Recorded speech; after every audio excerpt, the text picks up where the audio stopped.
ನಾನು ಹೇಳೋದು ಇವ್ರುಗಳ ಮಾನಸಿಕತೆ ಎಷ್ಟು ಕೀಳು ಮಟ್ಟಕ್ಕಿದೆ ಅಂತೇಳಿ. ಇದೇ ಶೋಭಾ ಕರಂದ್ಲಾಜೆ ಇರ್ಬೋದು, ಇದೇ ನಿಮಗೆ ನಳಿನ್ ಕುಮಾರ್ ಕಟೀಲ್ ಇರ್ಬೋದು, ಇದೇ ಯಡಿಯೂರಪ್ಪ ಇರ್ಬೋದು, ಸದಾನಂದ ಗೌಡ ಇರ್ಬೋದು, ಅವತ್ತು ಅಶ್ರಫ್ ಕೊಲೆ ವಿಚಾರನ ಯಾಕೆ ಅವರು ಎದೆತ್ತಿಲ್ಲ? ಅವರು ಅವತ್ತು ಈಗ ಒಬ್ಬ ಜನಪ್ರತಿ ಅಂತಾದರೆ ಪ್ರತಿಯೊಬ್ಬರು ಸಮಾನ, ಅಲ್ಲಿ ಮುಸಲ್ಮಾನರು ಹಿಂದೂಗಳು ಅಂತ ನೋಡಬಾರ್ದು. ಅವರೆಲ್ಲರೂ ಅವರಿಗೆ ಓಟ್ ಹಾಕಿರ್ತಾರೋ ಬಿಡ್ತಾರೋ, ಅವ್ರು ನಮ್ಮ ಮಕ್ಕಳು, ಅವ್ರು ನಮ್ಮ ವೋಟರ್ಸ್ ಅಂತಾನೆ ತಗೊಂಡು ಅವ್ರನ್ನ ಟ್ರೀಟ್ ಮಾಡ್ಬೇಕು ತಾನೆ. ಅಶ್ರಫ್ ಕೊಲೆಯನ್ನು ಪ್ರಸ್ತಾಪನೆ ಮಾಡೋದಿಲ್ಲ, ವಿಚಾರಣೆ ಎತ್ತೋದಿಲ್ಲ, ಆ ಬಗ್ಗೆ ಯಾವುದೇ ತನಿಖೆಗೂ ಒತ್ತಾಯ ಮಾಡೋದಿಲ್ಲ. ಆ ನಂತರ ಷರತ್ತುದಾದಾಗ ನಿಮಗೆ ಅದನ್ನು ಯಾವ ಥರ ಪೊಲಿಟಿಕಲ್ ಆಗಿ ಬಳಸ್ಕೊಳಕ್ಕೆ ಹೋಗ್ತಾರೆ. ಇದು ಇವತ್ತು ಅಪಾಯಕಾರಿಯಾದ ಸನ್ನಿವೇಶ. ಷರತ್ತು ಸಾವು ಬದುಕಿನ ನಡುವೆ ಆಸ್ಪತ್ರೆಯಲ್ಲಿ ಇರ್ತಾನೆ ಪಾಪ ಹುಡುಗ. ಯಾಕಂದ್ರೆ ಆ ಹೋರಾಟ ಮಾಡ್ಕೊಂಡು ಬಂದು ನನಗೆ ಗೊತ್ತು, ಆ ಹುಡುಗರ ಕಷ್ಟ ಗೊತ್ತು, ಆ ಹುಡುಗರ ಸಾವು ಬದುಕಿನಲ್ಲಿ ನಾವು ಒಟ್ಟು ಇವ್ರು ಮಾಡ್ತಕ್ಕಂಥ ಎಲ್ಲವೂ ಅವತ್ತಿಂದು ಇವರಿಗೆ ಒಂದು ಸಣ್ಣ ಕಣ್ಣೀರು ಇರೋದಿಲ್ಲ. ಇವರು ಪ್ರಭಾಕರ್ ಭಟ್ರನ್ನ ಎತ್ಕೊಂಡು ಪ್ರಭಾಕರ್ ಭಟ್ರು 2 ಕೈ ಮಾಡ್ಕೊಂಡು ಮಾಡ್ತಾರೆ. ನನಗೆ ಅದನ್ನ ನೋಡಿ ಬೇಜಾರಾಗಿ ನಾನು ಹೇಳ್ತಾ ಇದ್ದೀನಿ, ಯಾವುದೋ ಚರ್ಚೆಗಾಗಿ ಹೇಳ್ತಾ ಇಲ್ಲ ನಾನು.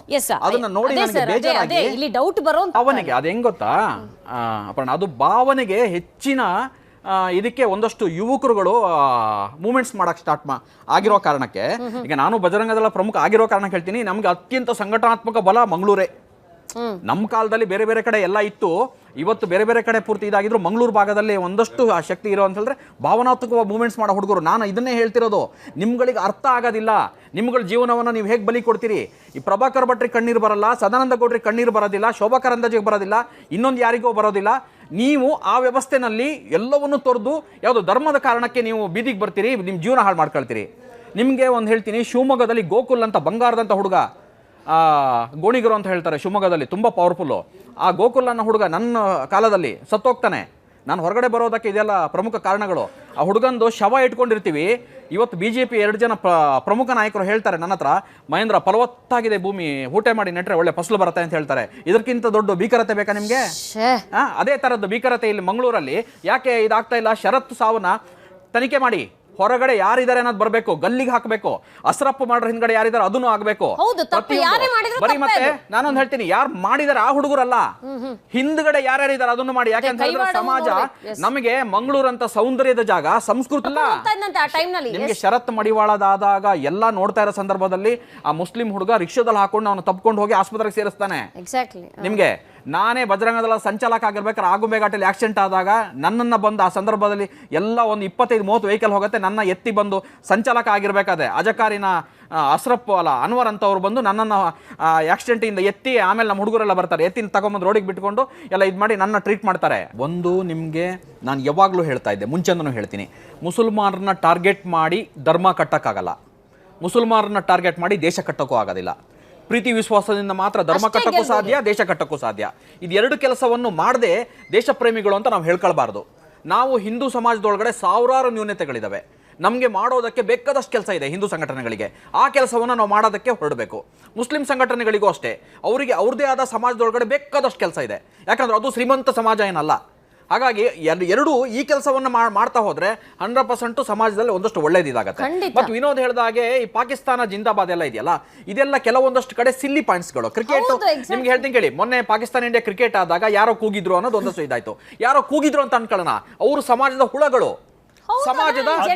ಈಗ ನಿಮಗೆ ಅದು ಮುಸಲ್ಮಾನ ಸಮಾಜ ಕಟ್ಟಬೇಡಿ, ನಾನು ಹೇಳ್ತೀನಿ ಮುಸಲ್ಮಾನ ಸಮಾಜಕ್ಕೆ ಇದನ್ನ ಕಟ್ಟಬೇಡಿ, ಅದು ಸಮಾಜದ ಹುಳಗಳು. ಯಾಕೆಂದ್ರೆ ಅಂತ ಹುಳುಗಳು ಯಾವ ಸಮಾಜದಲ್ಲೂ ಕಾಣ್ತವೆ. ನಿಮ್ಗೆ ಸಿಂದಗಿನಲ್ಲಿ ಪಾಕಿಸ್ತಾನದ ಧ್ವಜ ಹಾರಾಟ ಆಗತ್ತೆ, ಅವಾಗ ಇಡೀ ರಾಜ್ಯದಲ್ಲಿ ಇಡೀ ಇದು ಮುಸಲ್ಮಾನರ ವಿರುದ್ಧ ಇಡೀ BJP ಆದಿಯಾಗಿ ಭಾರಿ ದೊಡ್ಡ ಪ್ರತಿಭಟನೆ ಆಗತ್ತೆ. 4 ದಿನ ಭಾರಿ ದೊಡ್ಡ ಪ್ರತಿಭಟನೆ ಆಗತ್ತೆ.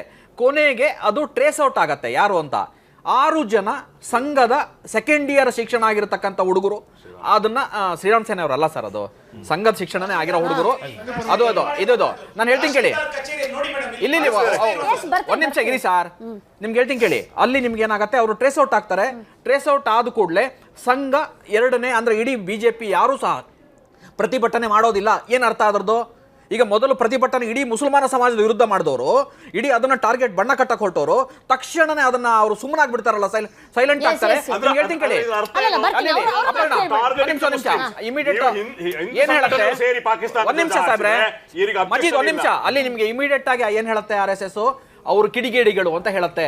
ನಾನು ಹೇಳ್ತಾ ಇದ್ದೀನಿ, ಇಲ್ಲಿ ಯಾರೋ ಪಾಕಿಸ್ತಾನದ ಧ್ವಜ ಹಾರಾಟ ಮಾಡಿದ್ರೆ, ಪಾಕಿಸ್ತಾನ ಜಿಂದಾಬಾದ್ ಕೂಗಿದ್ರೆ ಮುಸಲ್ಮಾನ ಸಮಾಜ ಅನಬೇಡಿ ಕಿಡಿಗೇಡಿಗಳು ಅಂತ ಹೇಳಿ ಅವ್ರನ್ನ.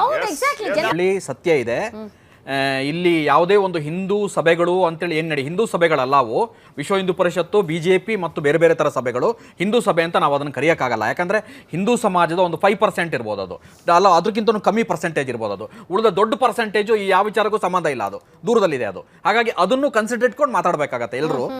ಇಲ್ಲಿ ನಿಮಗೆ ಈ ಸಭೆಯಲ್ಲಿ ಮಾತನಾಡೋದು ನಿಜ, ಇದನ್ನ ಯಾವತ್ತು ನಾನು ಮುಂಚೆನೂ ವಿರೋಧಿಸ್ತೀನಿ. ಯಾಕೆಂತ ಹೇಳಿದ್ರೆ ಇದರಿಂದ ಎದುರುಗಡೆ ಇರುವ ಮುಸಲ್ಮಾನ ಸಮಾಜನ ಕೆಣಕೋ ಕೆಲಸ ಬಿಟ್ರೆ ನಮ್ಮ ಸಮಾಜ ಉದ್ಧಾರ ಆಗತಕ್ಕಂಥದ್ದು ಯಾವುದು ಅಲ್ಲಿ ಇರೋದೇ ಇಲ್ಲ.